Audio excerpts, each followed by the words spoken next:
بسم اللہ الرحمن الرحیم۔ السلام علیکم۔ عربی میں جنت ایسے گھنے باغ کو کہتے ہیں جس میں درختوں کی وجہ سے زمین چھپی ہوئی ہو۔ جنت کو جنت کہنے کی 3 وجوہات ہیں۔ جنت میں باغات ہیں، وہ عالم غیب میں ہے، اور جنت بروز قیامت ملے گی۔ جنتیوں کی سب سے بڑی نعمت دیدار خدا ہے۔ جنت کی 1 اینٹ سونے کی اور 1 اینٹ چاندی کی ہے۔ اس کا گارا خالص مشک کا ہے۔ اس کی بجری موتی اور یاقوت کی ہے۔ اس کی مٹی زعفران ہے۔ جو اس میں داخل ہوگا خوش رہے گا، کبھی غمگین نہ ہوگا، ہمیشہ خوش رہے گا، کبھی نہ مرے گا، اس کے کپڑے نہ گلیں گے اور نہ ہی ان کی جوانی فنا ہوگی۔ جنت کی 100 منزلیں ہیں، اور منزل کا فاصلہ ایسے ہے جیسے زمین اور آسمان کا فاصلہ ہے۔ ایک رابی نے بارگاہ رسالت میں حاضر ہو کر پوچھا، کیا جنت میں اونٹ ہوں گے؟ تو آپ صلی اللہ علیہ وآلہ وسلم نے ارشاد فرمایا کہ اگر اللہ تعالیٰ نے تجھے جنت عطا کی ہے تو وہاں تیرے لیے ہر شے ہوگی جو تیرا دل چاہے گا اور آنکھیں پسند کریں گے۔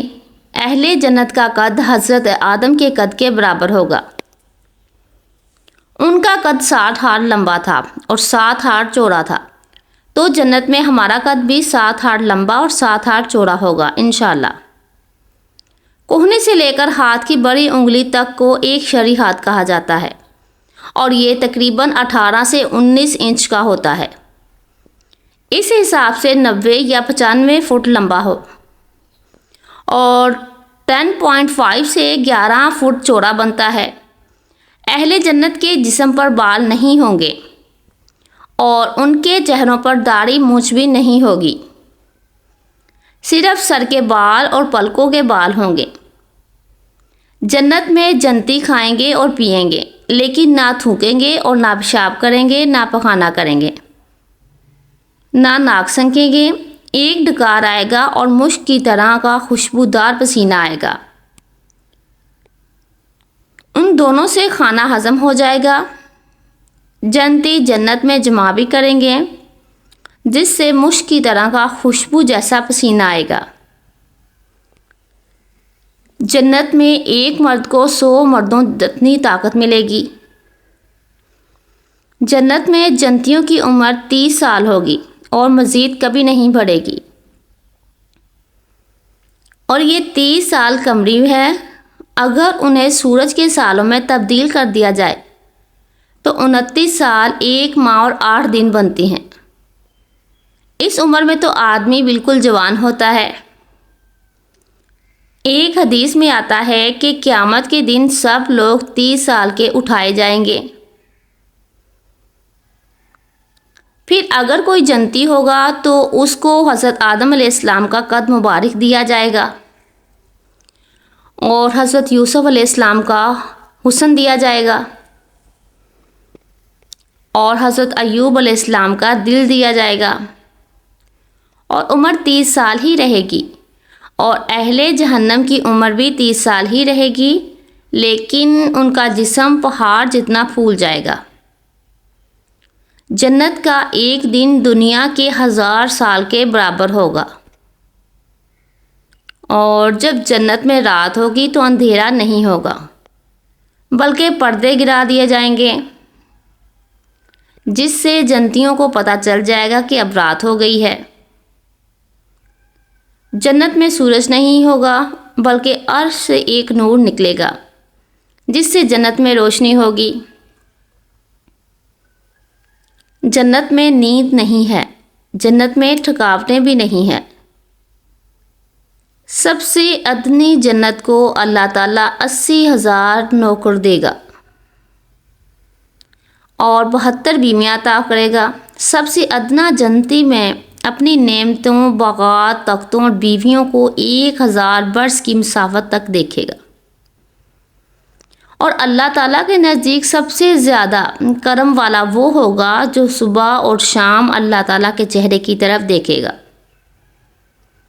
حضرت محمد صلی اللہ علیہ وآلہ وسلم کی عمر مبارک جب 12 سال ہوئی تو آپ صلی اللہ علیہ وآلہ وسلم نے اپنے محترم چچا حضرت ابو طالب کے ساتھ شام کی طرف ایک تجارتی سفر کیا۔ یہ ایک ایسا سفر تھا کہ جس میں پہلی بار اللہ تعالیٰ کے آخری نبی حضرت محمد صلی اللہ علیہ وآلہ وسلم کو 12 سال کی عمر میں ہی کسی نے پہچان لیا تھا اور کھل کر اعلان کر دیا گیا تھا کہ یہ بچہ اللہ کا آخری نبی ہے۔ محترم ناظرین، یہ واقعہ جامعہ ترمذی منصف ابن شبہ تاریخ ابن عساکر شیخ بخاری تاریخ طبری سیرت ابن ہشام طباق ابن سعد الحام دلائل نبوہ سیرت الحلیبیہ اور خاص کبریٰ میں کمی بیشی کے ساتھ صحیح اسناد سے مذکور ہے۔ محترم ناظرین، اہل قریش تجارتی مقاصد کے لیے 2 بڑے سفر کرتے تھے۔ موسم گرما میں شام کی طرف جبکہ سردیوں میں یمن کی جانب سفر کیا جاتا تھا۔ اللہ پاک نے قرآن پاک میں بھی قریش کے ان تجارتی سفروں کا ذکر فرمایا ہے۔ چونکہ حضرت ابو طالب تجارت سے وابستہ تھے، اسی لیے انہوں نے قریش مکہ کے ساتھ شام کا تجارتی سفر کا منصوبہ بنایا۔ یہ 586 عیسوی کا واقعہ ہے اور اس وقت حضرت محمد صلی اللہ علیہ وآلہ وسلم حضرت ابو طالب کی زیر کفالت تھے۔ تو حضرت ابو طالب حضرت محمد صلی اللہ علیہ وآلہ وسلم کو بھی اپنے ساتھ تجارتی سفر پر لے گئے، جبکہ کچھ روایات میں یہ بھی ملتا ہے کہ حضرت ابو طالب حضرت محمد صلی اللہ علیہ وآلہ وسلم کو مکہ سے باہر لے کر نہیں جانا چاہتے تھے، کیونکہ وہ آپ صلی اللہ علیہ وآلہ وسلم کے بچپن کے معجزات سے واقف تھے اور انہیں یہ ڈر تھا کہ مکہ کے باہر کہیں کوئی یہودی اگر وہ آپ صلی اللہ علیہ وآلہ وسلم کو کوئی نقصان نہ پہنچا دے، اور دوسرا وہ آپ صلی اللہ علیہ وآلہ وسلم کو سفر کی مشکلات سے دوچار نہیں کرنا چاہتے تھے، کیونکہ حضرت ابو طالب حضرت محمد صلی اللہ علیہ وآلہ وسلم کو بھتیجا کم اور بیٹا زیادہ سمجھتے تھے۔ خیر، حضرت محمد صلی اللہ علیہ وآلہ وسلم کے اصرار پر حضرت ابو طالب نے آپ صلی اللہ علیہ وآلہ وسلم کو شریک سفر کیا۔ قریش نے سفر شروع کیا اور سفر کرتے کرتے یہ قافلہ دمشق کے قریب بصرہ نامی مقام پر پہنچا، جہاں پر ایک گھنا درخت دیکھ کر سخت گرمی کی وجہ سے قافلے والوں نے کچھ دیر آرام کرنے کا فیصلہ کیا۔ اس جگہ سے کچھ فاصلے پر ایک گرجا گھر اور عیسائی خانقاہ بھی موجود تھی۔ اس خانقاہ میں کچھ عیسائی راہب ترک دنیا کر کے اللہ کی عبادت کیا کرتے تھے۔ ان عیسائی راہبوں میں سے ایک کا لقب بحیرہ تھا۔ بحیرہ کا اصل نام پرجیس یا جرث برجیس تھا، لیکن اپنے زیادہ علم اور زیادہ عبادت کی وجہ سے اسے بحیرہ کے لقب سے پکارا جاتا تھا۔ بحیرہ اپنی خانقاہ میں اس قریش کے قافلے کو آتا دیکھ رہا تھا اور وہ بہت حیران ہوا کہ اس قافلے کے کچھ لوگوں کے ساتھ ساتھ بادل کا ایک ٹکڑا چل رہا ہے۔ جس طرف کو وہ مڑتے ہیں تو بادل کا ٹکڑا بھی اسی طرف کو مڑ کر ان پر اپنی چھاؤں کر دیتا ہے۔ اب جب یہ قافلہ اس درخت کے نیچے آرام کے لیے رکا تو بحیرہ نے دوسرے راہبوں کو کہا کہ اس قافلے کے لوگوں کو کھانے پر بلایا جائے۔ ایک روایت کے مطابق جب یہ قافلے والے اتر کر درخت کے سائے میں بیٹھنا شروع ہوئے تو حضرت محمد صلی اللہ علیہ وآلہ وسلم چونکہ عمر مبارک میں سب سے چھوٹے تھے، چنانچہ آپ صلی اللہ علیہ وآلہ وسلم نے انتظار فرمایا کہ پہلے بڑے بیٹھ جائیں، پھر آپ کہیں تشریف فرما ہوں گے۔ سایہ کم تھا اور جگہ بھی، لیکن پھر اس درخت کی شاخیں پھیلیں اور آپ پر اپنا سایہ کر دیا۔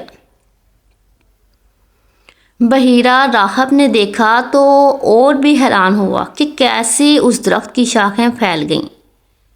جب بحیرہ کا بھیجا ہوا قاصد قریش کے قافلے میں پہنچا اور بتایا کہ سارے قافلے کی آج رات ہمارے گرجے میں دعوت ہے، تو قریش مکہ خوش ہوئے، جبکہ بعض سوچنے لگے کہ ہم تو ہر سال اس قافلے میں آتے ہیں، لیکن پہلے کبھی ہماری دعوت نہیں کی گئی۔ محترم ناظرین، روایات میں آتا ہے کہ بحیرہ انجیل اور تورات کا بہت بڑا عالم تھا، اور اس نے مقدس کتابوں اور صحیفوں میں آخری نبی کی آمد کے بارے میں پڑھ رکھا تھا، اور اس کا مقصد اس تجارتی شاہراہ پر بیٹھنا ابھی یہی تھا کہ وہ جان چکا تھا کہ اللہ کے آخری نبی کا گزر اس شاہراہ سے ہوگا۔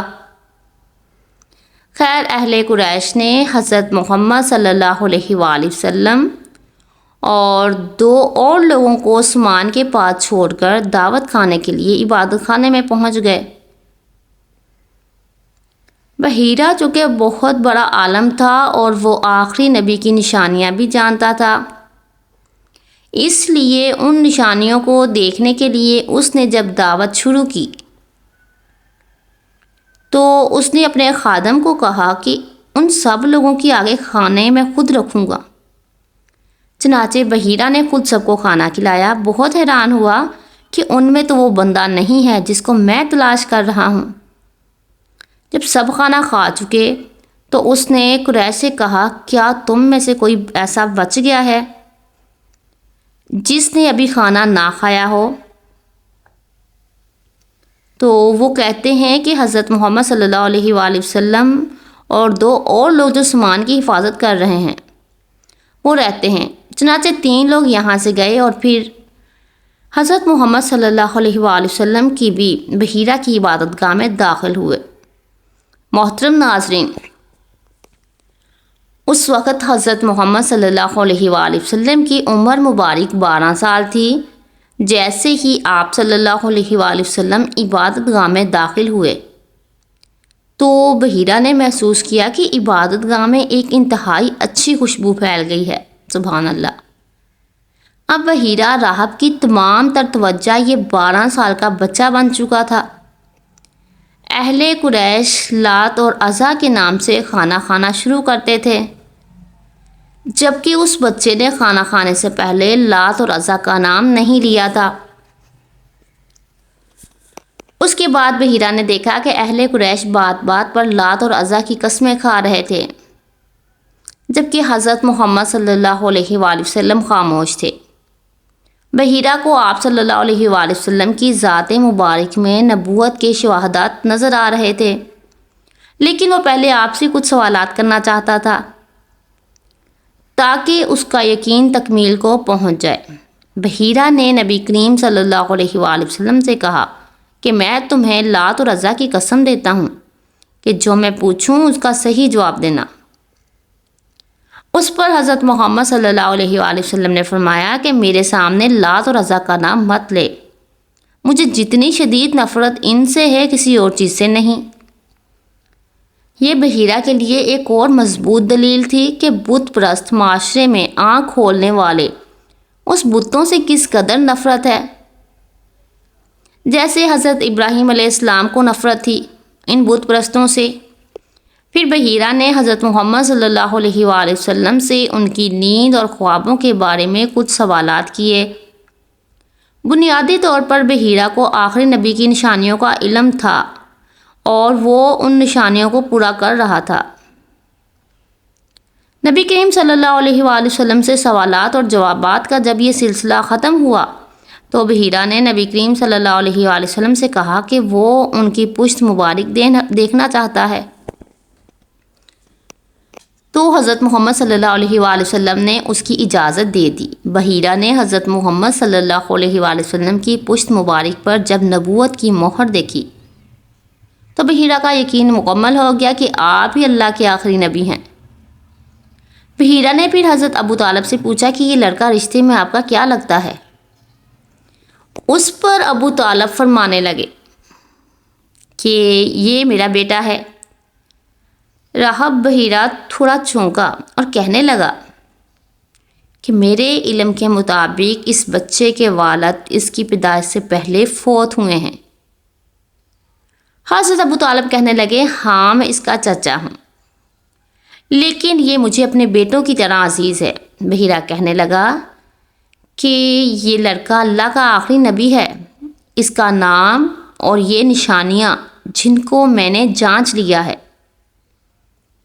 تمام مقدس کتابوں میں لکھی ہیں، اس لڑکے کو جلد واپس مکہ لے جاؤ، کیونکہ اگر رومیوں اور یہودیوں کو یہ نشانیاں دکھ گئیں تو یہ ضرور اس کو نقصان پہنچائیں گے اور تمہارے قافلے کو تباہ کر دیں گے۔ یہ سنتے ہی حضرت ابو طالب نے اپنا سفر منسوخ کیا اور حضرت محمد صلی اللہ علیہ وآلہ وسلم کو لے کر مکہ واپس چلے گئے۔ قریش کے سب لوگوں نے بحیرہ کی باتیں سنی، لیکن بد نصیبی سے ان کو ایمان نصیب نہیں ہوا، جبکہ بحیرہ کہنے لگا کہ میں ان پر ایمان لاتا ہوں اور سچے دل سے ان کی رسالت کو قبول کرتا ہوں۔ محترم ناظرین، چونکہ پودے جاندار ہوتے ہیں، اس لیے وہ درخت جس کا اس واقعے میں ذکر ہے، جس کے سائے میں حضرت محمد صلی اللہ علیہ وآلہ وسلم بیٹھے، تو اس درخت نے اپنی شاخیں پھیلا دیں۔ اسے مفسرین نے صحابی درخت کہہ کر پکارا ہے۔ 1400 سال سے زائد کا عرصہ گزر جانے کے بعد بھی یہ درخت وہ واحد جاندار چیز ہے کہ جسے نبی کریم صلی اللہ علیہ وآلہ وسلم کی زیارت کا شرف حاصل ہے۔ ایک عرصہ پہلے تک وہ صحابی درخت کے جس کی نسبت حضرت محمد صلی اللہ علیہ وآلہ وسلم سے ہے، لوگوں کے علم میں تو موجود تھا، لیکن اس درخت کی مخصوص جگہ یا محل وقوع کے بارے میں کسی کو کچھ خاص معلومات حاصل نہ تھی۔ یہ درخت اب مشرق اردن میں صفا کے مقام پر وادی سران میں دریافت ہو چکا ہے۔ اس معجزاتی درخت کو دور سے ہی پہچانا جا سکتا ہے، کیونکہ کئی سو مربع کلومیٹر کی خشک اور صحرائی علاقے میں یہ واحد جاندار چیز آپ کو دیکھنے کو ملے گی۔ باقول اردن کے بادشاہ شاہ عبداللہ ہیلی کاپٹر میں صحرا کے اوپر سے گزر رہا تھا کہ میں نے نیچے ایک درخت کو دیکھا۔ اس صحرا میں نہ تو کوئی اور پودا تھا اور نہ کوئی کھیت اور نہ ہی پانی۔ اس درخت کا اس صحرا میں تر و تازہ کے ساتھ موجود ہونا میرے لیے ایک واضح دلیل تھی کہ یہ درخت اپنی ذات میں ایک معجزہ ہے۔ محترم ناظرین، اس صحابی درخت کے سائے میں حضرت محمد صلی اللہ علیہ وآلہ وسلم زیادہ دیر تو نہ بیٹھے تھے، لیکن اس درخت کا حضرت محمد صلی اللہ علیہ وآلہ وسلم کو سایہ فراہم کرنا اور جھک جانا اللہ تعالیٰ کو اتنا پسند آیا کہ اس درخت کو رہتی دنیا تک کے لیے ایک معجزے کے طور پر محفوظ فرما دیا ہے۔ اردن کی حکومت نے بڑی محنت کر کے اس تجارتی شاہراہ کے آثار بھی دریافت کر لیے ہیں، جس پر آج سے 1400 سال پہلے اہل قریش کے تجارتی قافلے شام کی طرف سفر کیا کرتے تھے۔ یہ شاہراہ اس صحابی درخت سے کچھ فاصلے پر موجود ہے۔ مشرقی اردن میں درخت دیکھنے کے لیے ہزاروں مسلمان ہر سال اردن جاتے ہیں۔ پیارے پیغمبر حضرت محمد صلی اللہ علیہ وآلہ وسلم کی زوجہ محترمہ حضرت خدیجہ الکبریٰ رضی اللہ تعالیٰ عنہا سے 6 اولادیں پیدا ہوئیں۔ 2 صاحبزادے پیدا ہوئے جو بچپن میں انتقال کر گئے اور 4 صاحبزادیاں پیدا ہوئیں۔ حضرت قاسم بن محمد صلی اللہ علیہ وآلہ وسلم کے سب سے بڑے بیٹے تھے۔ انہی کے نام پر آپ کی کنیت ابو القاسم تھی۔ ان کے بعد حضرت زینب رضی اللہ تعالیٰ عنہا بنت محمد صلی اللہ علیہ وآلہ وسلم حضرت محمد صلی اللہ علیہ وآلہ وسلم کی سب سے بڑی صاحبزادی تھیں۔ ان کے بعد حضرت عبداللہ بن محمد نے بہت کم عمر پائی، چونکہ زمانہ نبوت میں پیدا ہوئے تھے، اسی لیے طیب اور طاہب کے لقب سے مشہور ہوئے۔ ان کے بعد حضرت رقیہ رضی اللہ تعالیٰ عنہا بنت محمد، ان کے بعد ام کلثوم بنت محمد، اور آخر میں سیدہ کائنات حضرت فاطمہ الزہرا رضی اللہ تعالیٰ عنہا پیدا ہوئیں۔ ان سب کی پیدائش میں ایک سال کا فرق تھا۔ حضرت خدیجہ الکبریٰ رضی اللہ تعالیٰ عنہا اپنی اولاد کو بہت چاہتی تھیں۔ چونکہ اب مالی طور پر بھی بہت مستحکم تھی، اس لیے عقبہ کی لونڈی سلمہ کو بچوں کی پرورش پر مقرر کیا تھا۔ وہ ان کو کھلاتی اور دودھ پلاتی تھی۔ ازواج مطہرات میں حضرت خدیجہ الکبریٰ رضی اللہ تعالیٰ عنہا کو بعض خاص خصوصیات حاصل تھیں، اور وہ حضرت محمد صلی اللہ علیہ وآلہ وسلم کی پہلی بیوی ہیں۔ وہ جب نکاح میں آئی تو اس وقت ان کی عمر 40 برس کے قریب تھی، لیکن حضرت محمد صلی اللہ علیہ وآلہ وسلم نے ان کی زندگی میں دوسری شادی نہیں کی۔ آپ رضی اللہ تعالیٰ عنہ کی پہلی تربیت گاہ ہی گود رسالت تھی۔ آپ نے سرکار دو عالم صلی اللہ علیہ وآلہ وسلم کی باتیں سنیں، ان کی عادتیں سیکھیں۔ اسی لیے تو بتوں کی پوجا کی نجاست سے آپ کا دامن کبھی آلودہ ہی نہیں ہوا، یعنی کہ آپ رضی اللہ تعالیٰ عنہ نے کبھی بت پرستی نہ کی، اور آپ کا وجہ اللہ کا لقب عطا ہوا۔ آپ رضی اللہ تعالیٰ عنہ کی عمر مبارک 10 سال تھی کہ جب رسول کریم صلی اللہ علیہ وآلہ وسلم نے اعلان نبوت فرمایا، جس پر حضرت علی رضی اللہ تعالیٰ عنہ نے فوری لبیک کہا۔ بعض نے 9 سال اور بعض نے 8 برس یا اس سے بھی کم روایت کی ہے۔ جس روز سرکار مدینہ صلی اللہ علیہ وآلہ وسلم نے ہجرت فرمائی تو آپ رضی اللہ تعالیٰ عنہ کو اپنے بستر پر سونے کا حکم دیا اور فرمایا، میرے بعد کفار مکہ کی امانتیں لٹا کر آنا۔ آپ نے اللہ کے نبی صلی اللہ علیہ وآلہ وسلم کے حکم کی تعمیل فرمائی۔ عجب بات تو یہ ہے کہ تلواروں کی چھاؤں میں آپ رضی اللہ تعالیٰ عنہ اتنی نیند، سکون کی نیند سے سوئے کہ ایسی نیند پہلے آپ کو کبھی نہ آئی، چونکہ آپ جانتے تھے کہ آج رات موت نہیں آ سکتی۔ آپ رضی اللہ تعالیٰ عنہ جیسا بہادر پورے عرب و عجم میں موجود نہیں تھا۔ آپ رضی اللہ تعالیٰ عنہ کی ہیبت دبدبے سے بڑے بڑے بہادر لرزہ بر اندام ہوتے۔ آپ رضی اللہ تعالیٰ عنہ نے تمام غزوات میں سوائے غزوہ تبوک کے حضرت محمد صلی اللہ علیہ وآلہ وسلم کے ساتھ شرکت فرمائی۔ چونکہ غزوہ تبوک میں سرکار دو عالم نے آپ کو اپنا خلیفہ بنا کر مدینہ منورہ میں چھوڑا تھا، 10 ہجری میں سرکار دو عالم کے حکم سے آپ یمن کے سفیر بن کر اہل یمن کو دعوت اسلام دینے گئے، جہاں کثیر تعداد نے دین حق کو قبول کیا۔ ایک حدیث کا مفہوم ہے کہ اگر جنت کی حور زمین کی طرف جھانک لے تو جنت سے لے کر زمین تک ہر چیز روشن ہو جائے گی، یعنی 7ویں آسمان اور زمین بھی روشن ہو جائے گی۔ ایک حدیث میں آتا ہے کہ دنیا کی ایمان والی عورت اس جنت کی حور سے جس کا میں نے ابھی ذکر کیا ہے، اس حور سے 70,000 گنا زیادہ خوبصورت ہوگی۔ ایک حدیث میں آتا ہے کہ جنت کی لڑکی کے سر کے بال سر سے چلتے ہیں اور پاؤں کی ایڑی تک آتے ہیں، یعنی کہ جنت کی لڑکی کا قد 90 فٹ ہے اور بال بھی 90 فٹ ہوں گے۔ جنت کی حور اپنے شوہر کی طرف ایک قدم رکھتی ہے تو اس ایک قدم میں 1,00,000 نکھار اپنے شوہر کو دکھاتی ہے۔ اہل جنت گھوڑے سفید رنگ والے ہوں گے، گھنگرالے بالوں والے اور سرمئی آنکھوں والے ہوں گے۔ اللہ تعالی ہمیں زیادہ سے زیادہ نیک اعمال کرنے کی توفیق عطا فرمائے اور ہمیں صحابہ کرام رضوان اللہ علیہم اجمعین اور اہل بیت کے نقش قدم پر چلنے کی توفیق عطا فرمائے۔